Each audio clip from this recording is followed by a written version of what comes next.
안녕하세요. 최지민 박사의 통계TV 최지민입니다. 오늘은 독립T 검정에 대한 이야기를 하겠습니다. 독립T 검정이란 서로 다른 두 개의 모 집단의 평균이 다른지를 검정하는 방법입니다.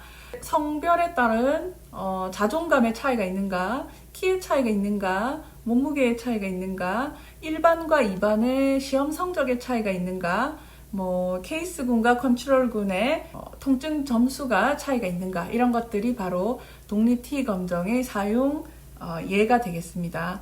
지금 보시는 예는 페인 스케일 통증의 척도입니다. 그래서 하나도 안 아프면 0점이고요. 정말 아프면, 많이 참을 수 없이 아프면 10점입니다. 그래서 0부터 10점까지 통증의 스케일을 이렇게 작성을 했습니다. 그리고 약은 두 종류의 약을 복용을 하는데요. 1번 약은 통증 완화 효과가 있는 약이고 2번 약은 통증 완화 효과가 없는 가짜 약이라고 한번 가정하겠습니다. 물론 현실에서는 윤리적인 문제로 인해서 이렇게 하면 안 되지만 지금은 예시로 가상의 데이터를 한번 만들어 보았습니다. 자, 1번 약은 효과가 있는 약, 2번 약은 효과가 없는 약입니다. 그래서 1번 약을 복용한 7명은 사전에 9점, 8점, 7점, 8점, 8점, 9점, 8점 이렇게 높은 값을 가졌다가 약을 먹고 통증의 완화 효과가 상당히 있었고요. 나머지 8번부터 14번까지의 환자는 통증이 거의 그대로 유지가 되고 있음을 알 수 있습니다. 따라서 독립T 검정을 검정하기 위해서 변수 계산을 합니다.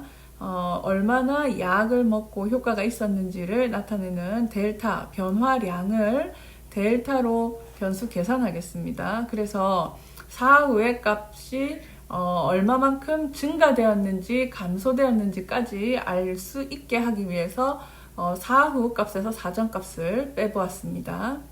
자, 뒤무가설은 두 모집단 간의 평균 차이가 없다이고요. 대립가설은 두 집단 간의 평균의 차이가 있다입니다.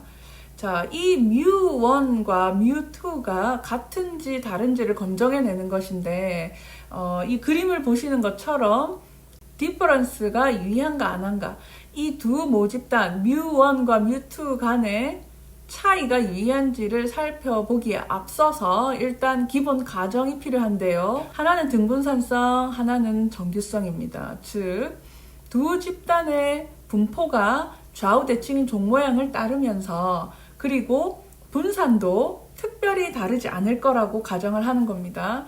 가령 남자는 아주 큰 값이 존재하고 여자는 그렇게 분포가 이상값이 없이 아주 조밀조밀 밀집해 있다. 이렇게는 보지 않는다는 거죠. 그래서 개인차가 두 군 간에 크게 다르지 않을 때 우리는 독립T 검정을 사용할 수 있습니다. 정규성 검정에 대한 이야기는 제 채널의 또 다른 영상, 정규 분포 영상을 참고하시기 바랍니다. 통계는 나이스! 자, 그러면 우리가 약의 종류가 두 개거든요. 그래서 그 두 약을 복용한 사람들의 평균값의 차이가 0인지 아닌지를 검정하기 위해서는 두 집단의 공통의 표준 편차가 필요합니다. 등분산이라고 가정했기 때문에 공통의 표준 편차를 이와 같이 계산을 해줍니다. 그래서 공식에 집어넣어서 T 검정 통계량을 계산할 수 있습니다. 자, 그러면 SPSS 상에서 독립T 검정을 하는 절차를 한번 살펴보겠습니다. 평균 비교의 독립표본 T 검정 클릭하셔서요. 그리고 검정하고자 하는 변수는 지금 약의 효과를 계산해 놓은 델타거든요. 델타 값이 집단 간의 차이가 있는지를 보기 위해서 드럭을 집단 변수로 집어넣습니다. 드럭을 집단 변수로 집어넣으면 여전히 아직 확인란이 비활성화되어 있는 것을 알 수 있고요. 그럴 때는 집단 정의를 클릭하셔서 집단 값을 각각 숫자로 집어넣어 주셔야 됩니다. 이렇게 집어넣고 계속 클릭하시면 확인 창이 활성화되고 확인을 클릭하실 수 있습니다. 그러면 우리가 얻을 수 있는 결과표가 다음과 같습니다. 즉, 약 A를 복용했을 때는 5점가량 통증 완화 효과가 있었고요. 약 B를 복용했을 때는 1점 정도 통증의 완화 효과가 있었습니다.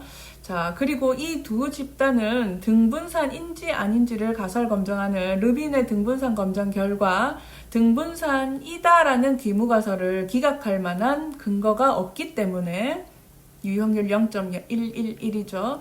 그래서 등분산이 가정된다고 볼 수 있고요. 이 경우에는 위의 행, 등분산이 가정된 경우의 T값과 P값을 읽으시면 됩니다. 자, 그래서 약제 A가 약제 B보다 통증의 완화 효과가 높으며 이는 통계적으로 매우 유의하였다라고 해석할 수 있습니다. 만약 등분산 가정에 위배되는 이와 같은 경우라면 르빈의 등분산 검정 결과에서 유의 확률이 0.05보다 작게 나올 것이며 그러한 경우에는 등분산이 가정되지 않음의 두 번째 행에 있는 T값과 P값을 읽으셔야 합니다.